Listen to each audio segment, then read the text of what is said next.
नमस्ते। आज की इस वीडियो में आप सबका स्वागत है। विकास के इस दौर में शिक्षा, ज्ञान और कौशल हमारी आवश्यकता है।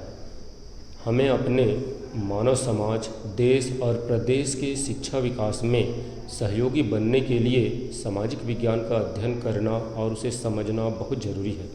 सामाजिक विज्ञान से हमें मानवीय मूल्यों और विश्व के प्रति सकारात्मक दृष्टिकोण और पूर्व घटित घटनाओं को न दोहराते हुए उससे सीख लेने की शिक्षा मिलती है।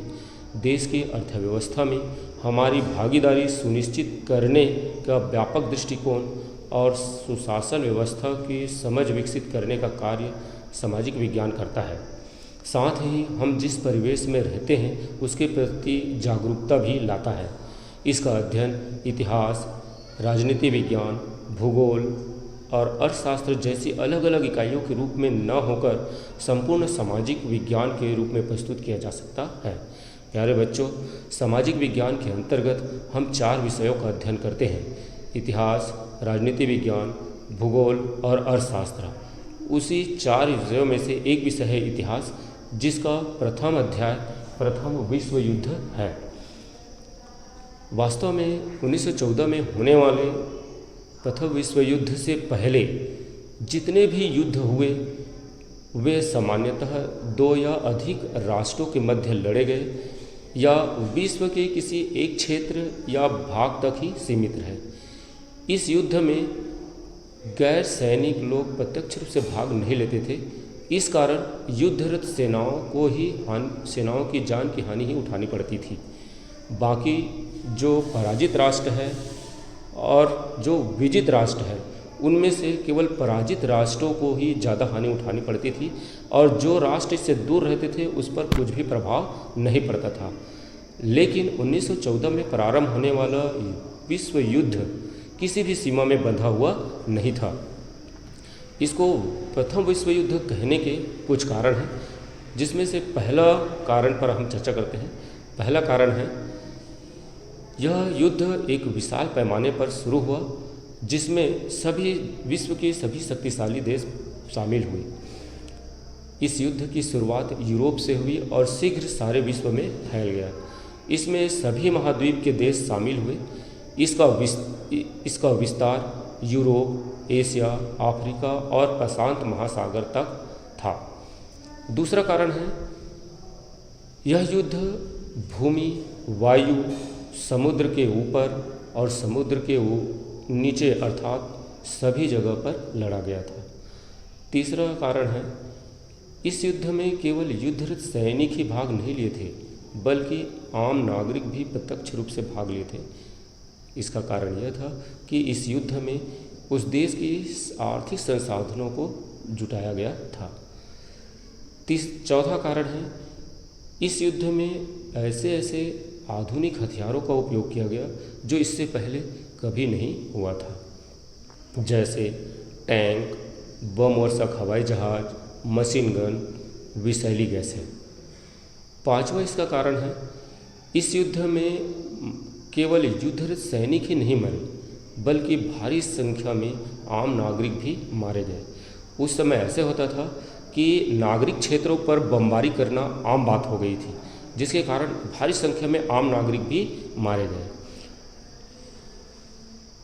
छठवां इसका कारण है, इस युद्ध में केवल एक देश या 2 देश का नुकसान नहीं हुआ बल्कि इसमें संपूर्ण विश्व के देशों को आर्थिक क्षति हुई थी। इन उपरोक्त कारणों के कारण 1914 में होने वाले युद्ध को, या यूँ कह सकते हैं कि उपरोक्त कारणों के कारण 1914 में होने वाले इस विश्वव्यापी युद्ध की व्यापकता और विश्वव्यापकता के कारण इसे विश्व युद्ध, और चूँकि ऐसा पहला युद्ध था इसलिए इसको प्रथम विश्व युद्ध कहते हैं। ये तो प्रथम विश्व युद्ध 1914 में जो युद्ध हो उसे प्रथम विश्व युद्ध कहते हैं। इसका कारण है, वास्तव में इसकी शुरुआत कैसे हुई, इसको जानने से पहले मैं आप सभी बच्चों को एक बात और बताना चाहता हूँ कि सभी बच्चे इस इतिहास कॉपी के लिए इतिहास के लिए 200 पेज की कापी बनाएं और उसमें जो नोट्स हम लोग देंगे या फिर जो वीडियो हम लोग दे रहे हैं उसमें से जो जितना समझ में आता है उसको उतारने का प्रयास करें। अगर इसमें किसी भी तरह की कोई परेशानी हो तो उससे शिक्षकों से पूछ ले या मुझसे पूछ ले। जैसे इतिहास से संबंधित है तो इतिहास से मैं बताऊंगा। और बाकी अब हम देखते हैं प्रथम विश्व युद्ध के कारण। प्रथम विश्व युद्ध की शुरुआत 28 जुलाई 1914 से लेकर 11 नवंबर 1918 तक चला। इसके प्रमुख कारणों में अगर हम देखते हैं तो पहला है साम्राज्यवादी शक्तियों के बीच प्रतिस्पर्धा एवं संघर्ष। तो पहला कारण है साम्राज्यवादी शक्तियों के बीच प्रतिस्पर्धा एवं संघर्ष। प्रथम विश्व युद्ध का मूल महत्वपूर्ण कारण यूरोपीय राष्ट्र जैसे इंग्लैंड, जर्मनी, फ्रांस, इटली आदि देशों की साम्राज्य विस्तार की प्रबल लालसा थी। कोई भी साम्राज्यवादी देश अपने साम्राज्य का विस्तार किसी दूसरे साम्राज्यवादी देश के उपनिवेश को छीनकर ही कर सकता था। इस प्रकार उपनिवेशों की छीना झपटी ने ही तथा विश्व को पुनः आपस में दो भाग बांटने के प्रयत्न ने ही विश्व युद्ध को जन्म दिया। दूसरे कारण पर हम लेते हैं तो दूसरा कारण है साम्राज्य उग्र राष्ट्रीयता की भावना। सन 1870 से 1914 तक के काल में यूरोप में उग्र राष्ट्रीयता की भावना इतनी प्रबल हो गई थी कि ये राष्ट्र अपने हित और स्वार्थ में इतने अंधे हो गए थे कि ये आपस में ही लड़ने और झगड़ने लगे थे। ये राष्ट्र दूसरे राष्ट्रों को लूटना, शोषण करना, गुलाम बनाना प्रारंभ कर दिया था। इस प्रकार की भावना इंग्लैंड, फ्रांस, बेल्जियम, हॉलैंड, पुर्तगाल, जर्मनी आदि राष्ट्रों में उत्पन्न हो गई थी। ये राष्ट्र इन राष्ट्रों के बीच पारस्परिक घृणा और द्वेष की भावना उत्पन्न होते जा रही थी, जिसके कारण इस विश्व युद्ध की शुरुआत हुई। तीसरा कारण अगर हम देखते हैं तो वो है गुटों का निर्माण या फिर सैनिक गुटों का निर्माण। 20वीं सदी के प्रथम दशक तक विश्व के विभिन्न राष्ट्रों ने अपने को दो मित्र गुटों में बांट लिए थे, जिसमें सर्वप्रथम 1882 में जर्मनी, इटली और ऑस्ट्रिया और हंगरी ने मिलकर त्रिगुट बनाया, जिसे अंग्रेजी में ट्रिपल अलायंस कहते हैं। इसी गुट के विरोध में 1907 में फ्रांस, ब्रिटेन और रूस ने मिलकर त्रिराष्ट्र संधि कर ली, जिसे अंग्रेजी में ट्रिपल एंता कहते हैं। इस प्रकार संसार में दो गुटों के निर्माण ने ही परिस्थिति को युद्ध के पक्ष में बना दिया।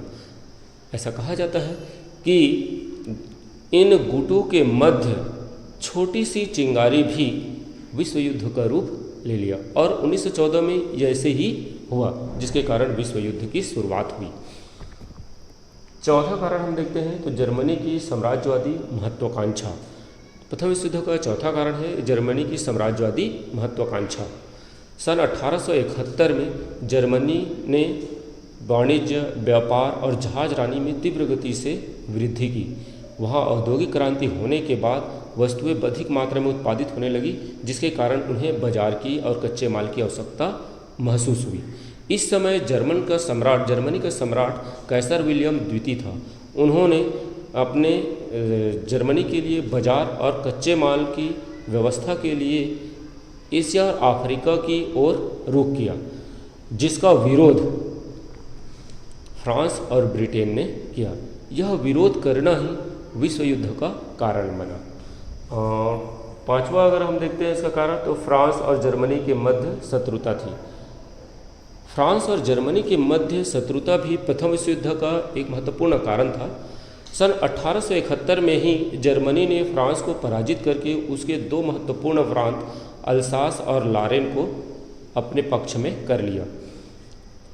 इस अपने खोए हुए प्रांतों को पुनः वापस पाने और जर्मनी से अपने अपमान का बदला लेने के प्रयत्न फ्रांस करता रहा और इस अपमान का बदला लेने का मौका उन्हें 1914 में मिल ही गया। या यूँ कह सकते हैं कि 1914 में इन दोनों के मध्य युद्ध की स्थिति निर्मित हो गई, जिसके कारण प्रथम विश्व युद्ध की शुरुआत हुई। उसके बाद हम छठवां आता है तात्कालिक कारण। किसी भी देश की स्वतंत्रता का जो मुख्य कारण होता है उसी को तात्कालिक कारण कहा जाता है। जैसे भारत देश की स्वतंत्रता का तात्कालिक कारण चर्बी वाला कारतूस था। अमेरिका की स्वतंत्रता का तात्कालिक कारण बोस्टन की टी पार्टी थी। वैसे ही इस प्रथम विश्व युद्ध का तात्कालिक कारण भी था। तो आज हम इसका जो प्रथम विश्व युद्ध का जो छठवां कारण जो बता रहे हैं वो है तात्कालिक कारण। 26 जून 1914 को ऑस्ट्रिया के युवराज आर्कड्यूक फ्रांसिस फर्डिनांड अपनी पत्नी के साथ बोस्निया की राजधानी सेराजीवो घूमने के लिए गए।